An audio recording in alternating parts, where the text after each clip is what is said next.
Jordan, welcome to the Forge. Thank you for taking the time to talk with me today.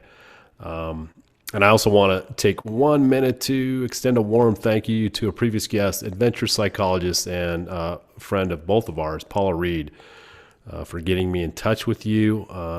Otherwise, I'm not sure that you would have come up on my radar, and that would have been a shame. So thank you, Paula. And I know, Jordan, you've been quite busy, and we're going to probably talk about that a little bit. So I'm thrilled this is finally happening.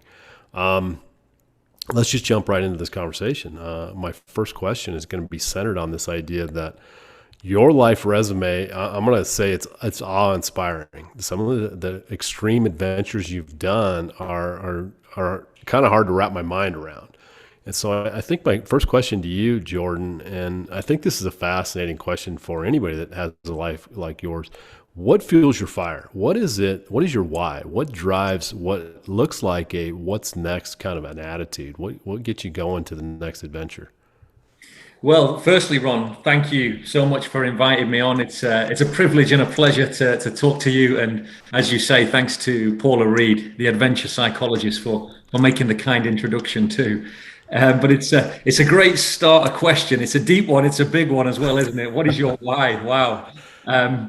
Well, to be very honest, like a lot of people, I guess, you go through life, and you do start to, I think, as you get older, as you mature, as you travel and learn more about the world, you start to ask yourself why you do what you do. And like a lot of people, I was in a job that that paid quite well, actually, but it caused me a lot of stress. It had a lot of negative impacts on my life. It gave me a good life, but it was also another side to that which people don't often see, and that affected my family. It affected my mental health, and I started to question what it is that what I want from life. And for me, I've always been a passionate adventurer. I've always loved the outdoors. And I've always loved traveling the world and meeting new people. I think that's the best education in the world, to travel and to meet new people. I think they're two of the greatest gifts in life.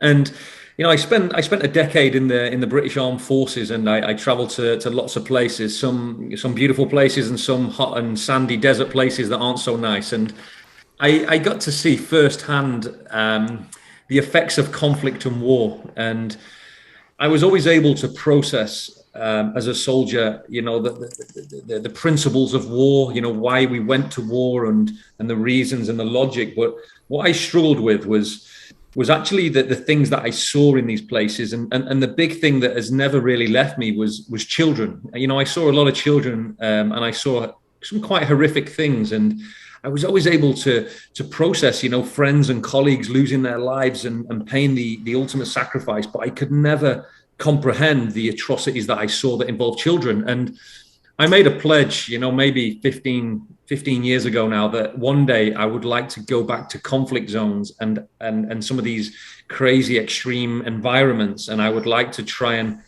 give something back and try and inspire some hope for a better future. And the way I've tried to do that is by raising awareness, raising funds, and to help children in these places. And the vehicle to do that for me has been adventure. To be very honest, I have a big bucket list that never seems to end, and I want to go out there and I achieve it, and I try and convince people to send me to these places so I can raise lots of money for great causes. So in fact, it's quite selfish, because although it's raising money for a great cause, it also allows me to go and live the dream and the life that I want to live at the same time. So it's certainly not all selfless, if that makes sense, because I get a lot from it as well. But it's never really, though, about the what I'm doing, and you said, you do some crazy adventures, and people look at the things that I do and they say, that's madness to run through a war zone or row across an ocean or whatever it might be, climb a mountain. But actually, it's about the reasons why we do it. And the reason we do it is to help people and to deliver some hope through education, because if it was just go for a run in my local park and I could raise $100,000, that would be very nice. And I could spend a lot more time with my family. But in this day and age of charity fundraising, you have to do weird, wonderful and wacky things to capture the imagination of the public and the donors and sponsors, unfortunately. And that's going to be fun because we're going to talk about some of the things you've done. I'm just like, I didn't know people did things like that. So you certainly got my attention. I want to back up a minute here because I went through a similar experience in my life where I was working a job that I sometimes say if I got hit by a bus, nobody would even notice. It just didn't feel like I was making the impact on the world that I wanted to. And so I'll tell you, it took me a while to finally quit that job. And so I would ask you, Jordan, for somebody that might be in that position that you and I were in, where we're working a job that just isn't doing it for us. What's your advice to that person to maybe live a life that they're more passionate about? How do you get out of that kind of life and maybe start a new path? Yeah, I think, do you know, the truth of the matter is, I think you have to go back and address that. The first question that you asked me, I think you start with why. You know, what is your why for getting up in the morning? What is your motivation? What is it that's going to get you out of bed and set your soul alive? And if the answer is, normally the answer is not going to be getting up and doing a 9 to 5 job that you don't really enjoy and it's quite mundane. But of course, there's the reality of you have to pay the bills, you have to put food on the table and a roof over the family's head. So it's trying to find what you love doing, but also trying to make it into an opportunity that you can commercialize to bring in a sustainable income. And that's a magic ingredient recipe that nobody's ever really fully worked out. And I'm sure that we're all trying to do that, whether it's through the media or through adventures or whatever it is. I certainly don't claim to have all the answers. And every day is sometimes for me, it's not easy because I want to go and do things still, but I need to put money on the table. I often find myself still having to do things that perhaps I wouldn't choose to do or wouldn't want to do, but we got to do what we got to do. But I think it starts with making the decision that you want to change your life and your path. And I think you have to take responsibility for your life because, I often hear people say that they talk to me about what they're going to do when they retire. And I think, yeah, but when you're like 60, 65, your lifespan after that is quite short. Why don't you want to live your life now and do the things that you want to enjoy now while you're still able and healthy and active and you can do these things? Why do people talk about the bit between leaving school at 16 or 18 and then the bit when they retire? What about this thing in the middle called life? That's the stuff that you need to enjoy. That's the stuff that should, keep the soul alive. And I find it mind-boggling that people worry about what they're going to do to enjoy themselves after life is nearly over. We've got to live in the here and now. And, sometimes you have to take drastic measures as well. But you've got to be a realist at the same time. But for me, I just got to the point in my life where I saw my own mental health slowly deteriorating. I had a bit of a breakdown with my family. We broke up. The mother of my daughter, I was in a long-term relationship for over a decade, and my priorities were all wrong. I was so focused on work and making money and business and things that I forgot actually. You know what? If I'm very honest, I think I lost my moral compass. I think that's the truth of it. And I lost the direction of travel, and I became disillusioned with things that don't really matter. Today when I speak in schools a lot to children and young people, and it horrifies me because they don't aspire to be the things that people used to. They don't want to be doctors or nurses or astronauts or explorers. Now they want to be celebrities. They want to be Instagram models, YouTubers, social media stars. And it really pains me inside to hear this sort of thing because this is not inspiring. It's not what the next generation needs. We need real. The world is full of a lot of uninspiring people right now. And I fear for the next generation. And I know I'm slightly going maybe off topic here, but it's something that's a real bugbear of mine because I see all these overnight sort of celebrities, and I think you could do so much good in the world with your profile, with millions of followers, but they don't use it for anything good. They use it to sell a discount code on the latest product or whatever it might be. And I just think if we all did a little bit, the world could be so much more inspiring for the next generation. Oh, all that resonates with me. I also work with young people, and so I understand that frustration. And I also want to be very clear that I don't like to put everybody in a bucket. Like this generation is useless, that sort of thing. And I know you're not saying that, but but they're all different, right? And there was a lot of complaints about my generation as well.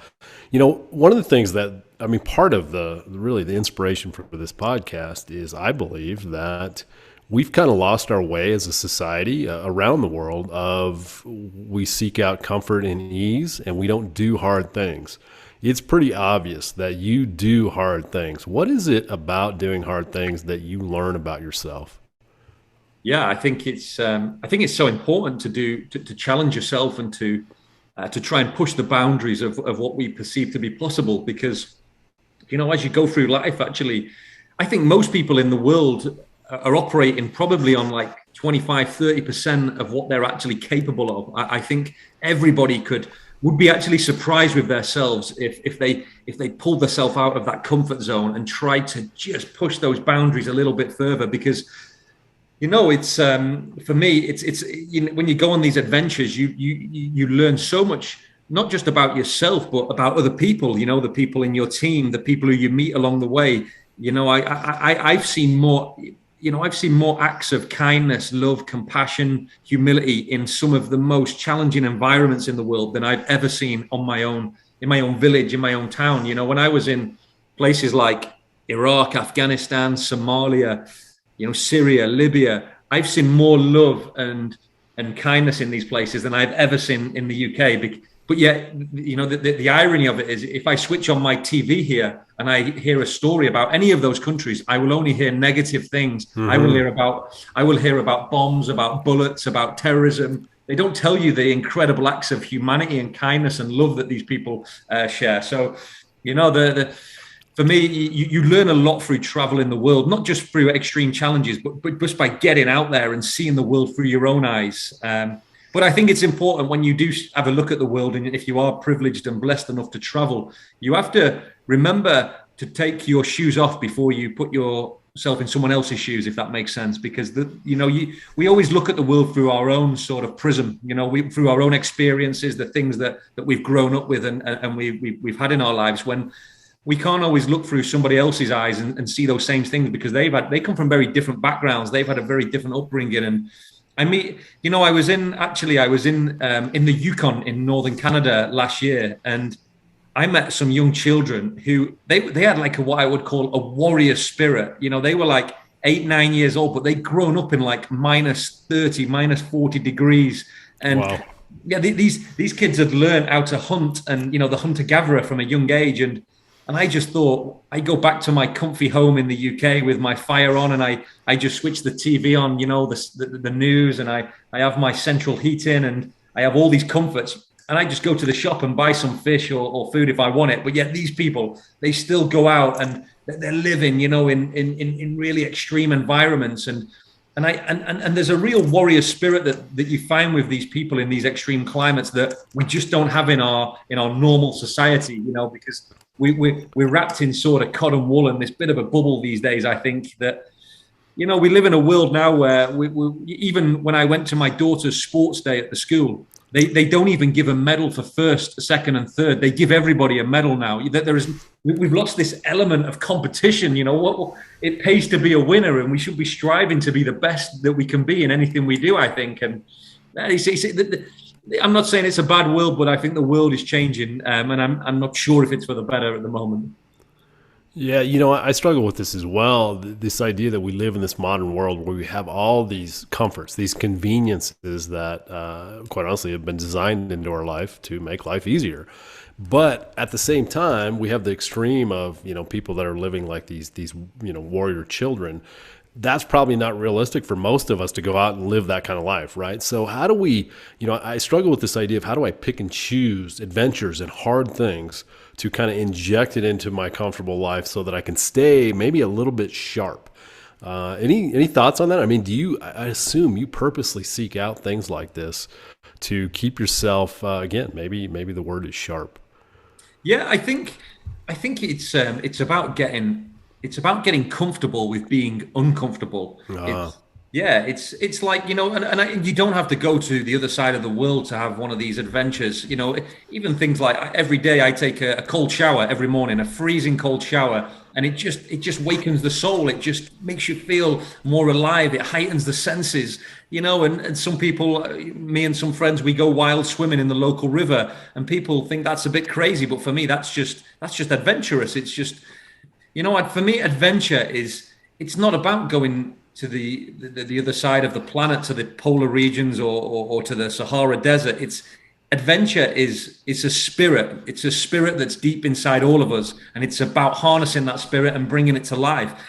You can have some of the best adventures in your own backyard. It's just about your imagination, your creativity, and just embracing nature as well, I think. Do you think adventure is a playful kind of a state for you?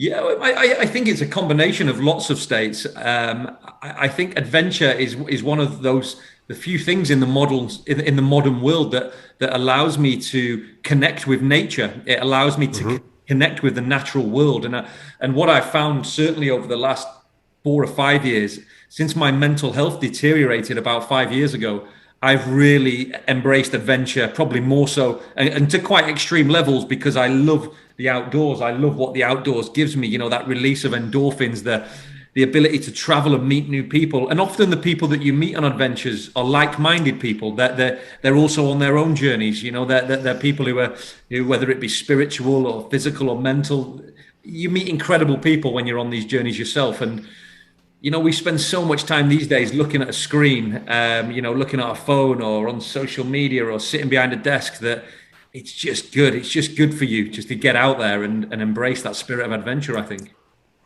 Yeah, boy, I was gonna save this question for later, but you just kind of opened the door a little bit to this, and I want to go there with you. So let's get serious for just a minute. You have talked openly about your battles with severe depression, chronic anxiety, and even recently epilepsy. And so you're really kind of trying to bring some awareness to this and also remove stigmatism from that. So what would you say to our audience about those sort of struggles that you have, and how, if they're struggling, how they might deal with that better? Yeah, it's such an important topic, and if I'm being completely honest, if you'd have asked me about depression or anxiety 10 years ago, I wouldn't have even believed it was a thing. I didn't.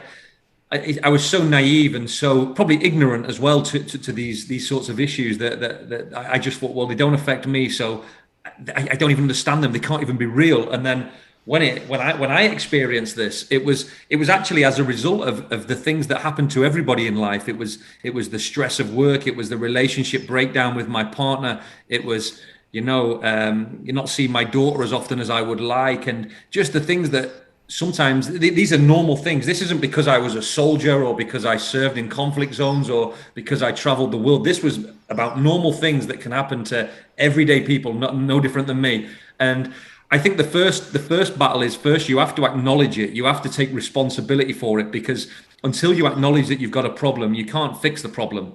And the second thing is you need to talk to people, because while it's locked in your head, it's like a pressure cooker that is just getting stronger and stronger, and eventually, we're all human, so you end up getting to breaking point, and you can't take anymore. And this is where, tragically, we see people who have taken their lives, and people who have had severe, serious mental health issues because they've not got help. And whether that's because they're embarrassed or they're ashamed, whatever it might be, we need to remove those stigmas, because one thing you learn in life is we're all wired in very different ways. We're all tuned very differently. What affects one person may not necessarily affect the next person. And I learned that in the military. When you see things in conflict zones, when I was quite a young soldier, I used to think, how has that soldier got a mental health problem? Because I saw something that was worse than what he'd seen, and I'm all right. And again, that was very ignorant to the issue, because actually, as I say, we're all wired differently, and we all think differently, and we're all affected differently. And even though my problems didn't come from the military, they did come from the things that most of us experience. So I think we have to think about mental health in the same way that we think about our physical health. You know, if we get injured, if we break our leg, or if we have a headache, we go and see the doctor, or we take some medication. And mental health is no different. If you've got something going on that isn't working for you upstairs, then you need to go and seek help for it. You need to acknowledge it, take responsibility, and the only way you're going to fix that is if you speak to people and get professional help. Oh, what a powerful message. Thank you for sharing that, because I think that, again, it goes back to that idea of the stigmatism that is around that. And people, I think, they lock it inside, and they feel like something's wrong with them, and they don't end up talking to anybody about it. And I think that you would probably agree is like a worst case scenario of, if you're struggling, let people know and talk to somebody. Absolutely. But also, we need to look out for each other. You know, there's a lot of people in the world, and just be kind, just be nice to each other, because there's so much negativity, especially online these days. People say things to each other in the digital space that they would never dream of saying when it's face to face. So yeah. I think we just have to be kind, be nice, be respectful, think before we post or we tweet or whatever it is, because you don't know what the other person on the receiving end has gone through that day. They could have had a terrible day. They could have had some bad news. They could be in a horrible place. And your tweet or your message or whatever could send them right over the edge. So, even to strangers, just say good morning, say hello, ask people how they are, because it could be the difference between life and death. And that's not even an exaggeration, I don't think. Wow. Yeah. I mean, I'm glad that you brought that up, because I think we lose track of that, right? We get so wrapped up, especially again, in cyberspace, when it's easy to, I don't know, throw around careless, reckless comments that who knows what the result of that is. So I think maybe that's a good takeaway from this podcast is be careful what you say, spread a little more kindness. And maybe even, I kind of tuned into this idea that you said in your adventures, you really seem to bond with the people that you're out there with. I think there's research to back this up, that we bond through adversity. If we can go through adversity with somebody like you do in these adventures, I think that draws people together. And so maybe get a little bit more of that in your life as well, as maybe what I would say. Definitely, and I think you raise a great point there, because we do, and again, not just through adventure, but through any form of adversity or challenge in life, that we build strong bonds. And we see it in the military for centuries. It was often referred to as the band of brothers. You would find it, a group of men or women sat in a trench for months on end. And a lot of these people, they might not have even liked each other, but they would have died for each other because of the bonds and the camaraderie, and the banter that was between them, because of they were all in, excuse my language, the same shit together, and that builds strong bonds. You're exactly right. I always say that, when you go through something like that with somebody, there's a strange bond that starts. And, I've certainly never been in a war zone, but, I've done things that I've been so exerted that, I'm over there puking my guts out, and there's my friend right next to me doing the same thing. And there's something about that suffering, that shared suffering that bonds us. And I think, again, I'm going to go back to, I think we've lost a little bit of this, because people are living, people are avoiding those things. They're avoiding the suffering. They're avoiding the hard things. And I don't think this is playing out well for us. So, I did tune in also that you said that's helping you with your mental health, is to go out in nature and get outside and do some adventures and that sort of thing. So that might be, maybe something that people can lean on as well, of get outside. That's one of my biggest things, is get outside. Definitely. Let me, I see all these crazy things you did. You just, in 2020, you did this crazy thing of running a marathon, an underground marathon, 1,000 meters below the surface. And that's roughly 3,000 feet for us Yanks. What was that like? And I think we have already answered this, but why such unique adventures? Is it because it draws attention to it? But what was it like to run a marathon 3,000 feet below the surface? It was a very strange and unique, challenging experience, and the opportunity came around. Actually, this was a project with a youth organisation in the UK called the Army Cadets. This is incredible youth organization for 100,000 volunteers and adults and cadets in the UK, and we was trying to raise awareness for mental health, and the project was actually called "What Happens Beneath the Surface." Yeah, so and why it was really interesting is because while I was running a marathon underground in this mine, above the ground, the cadets were doing mental health awareness training courses. So they didn't realize that I was setting a new world record with my team underground while they were doing some training on mental health. So, and the idea was, the message was, you don't always know what's going on beneath the surface. And it was an incredible opportunity, but it was incredibly challenging. It was sort of 35, 40 degrees down there. We had to wear the helmet, the goggles, all the mining gear, what you would wear underground for safety purposes. So I think it was the longest marathon that I'd ever ran in terms of time. It was like 8 hours or something ridiculous.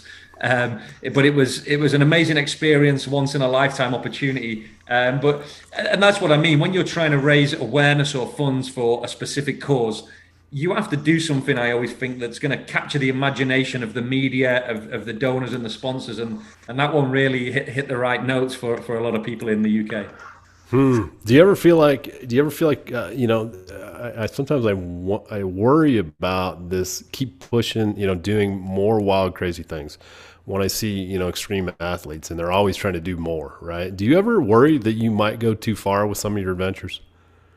I don't think so, because I'm not an adrenaline junkie. I'm not somebody who is the fittest or the fastest or the best at whatever I do. I just get very creative with my challenges, and a lot of the time, we give them an identity, we give them a sexy logo and a website, and we try to make them look as challenging as possible. But often we've put in a lot of risk management mitigation measures to make sure we're as safe as possible. I think for any adventure that I do, and I encourage anyone else to do, everything starts with a detailed risk assessment. And there's been many times where we thought, that's probably too dangerous, so let's leave that one, or let's go back another day. I think safety is the priority always, and that's an important message for anybody on any adventure. Even if you're going in the local river for a swim, go with a friend, don't go alone, take the relevant precautions, tell someone where you're going, and those sort of things, you know what I mean?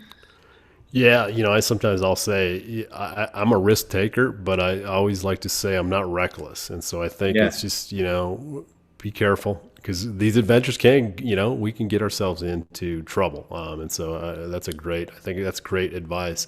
So you spent, continuing with this idea of all the crazy things you've done, you spent 149 days at sea in a stand-up paddleboard. I think that was another world record. Is that right? It was another world record. It was the longest stand-up paddleboard journey on the ocean. But unfortunately, or fortunately, it was actually broken by a good friend of mine quite recently, this record. And I'm delighted, because he's an amazing man, and he was raising awareness for water safety for young people, and he just absolutely smashed my record. He did it in 141 days around the whole of Great Britain.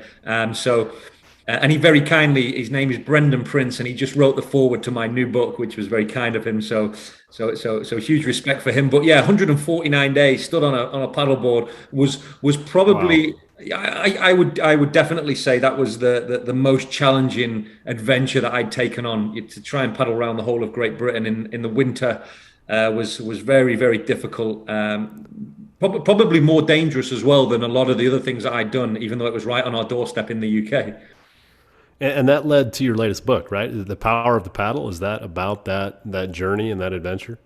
Yeah, absolutely. So The Power of the Paddle, which is coming out in the UK next week on the 9th of November. This is all about a journey. In fact, it's about a promise to a little boy on the Horn of Africa to build a school. And the way I raised the funds, or the team that I gathered to raise the funds, the way we did this was through lots of different adventures. But the biggest one was the paddleboard around Great Britain.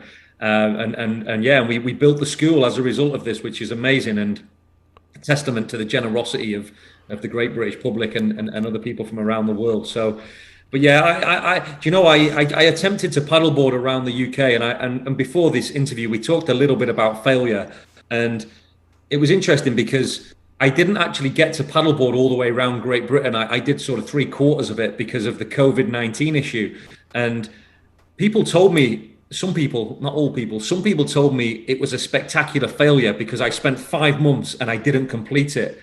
And I think this really comes down to your outlook in life, because I talk a lot about what I call the growth mindset. We have a growth mindset and we have a fixed mindset. And the people with a fixed mindset would say it was a spectacular failure. But for me, when I look at that, we paddled longer and further than anyone has before, and we built a school for 250 children on the Horn of Africa. For me, that is a spectacular success, not a failure in any way, shape, or form. So I think the difference between failure and success can sometimes be your perspective on life and your outlook and your mindset. So yeah, it was an incredible challenge, and even though some people perceived it as my greatest failure, for me it was one of my greatest successes, even though I didn't complete it. And I think that's why adventure is so important when it comes to learning about life and building resilience as well. Great stuff. Let's circle back here. I noticed you've written a book with your daughter, which I thought was really cool. And I see a theme here where you like to work with young people. And so I guess my question to you is, what wisdom do you want to pass on, not only to your daughter, but other young people?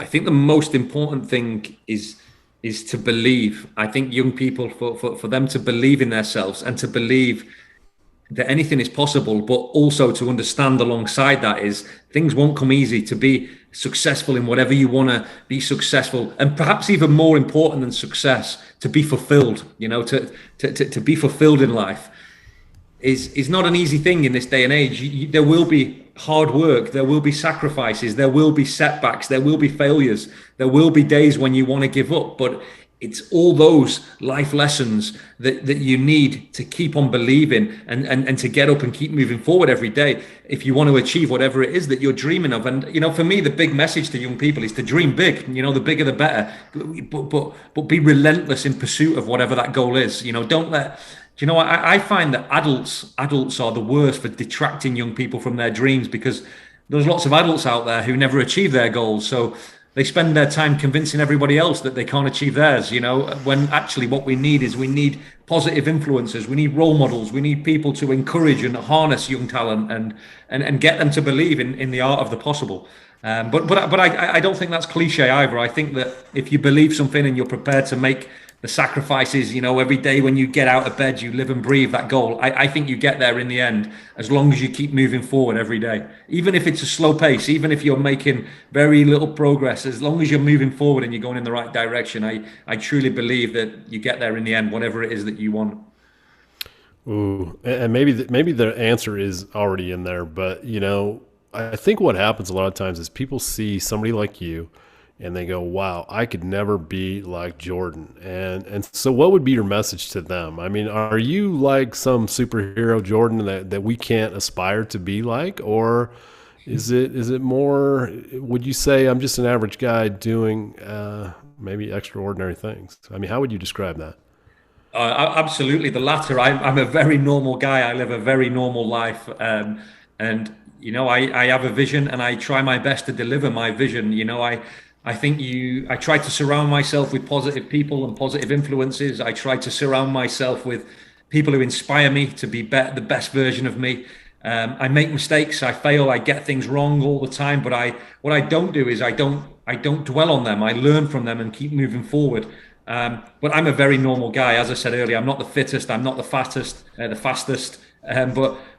I just try to enjoy life, and I try to, whilst enjoying life, try to have a positive impact on other people's lives. And I'm no saint, I'm no angel, but we can only do our best and keep learning, I think.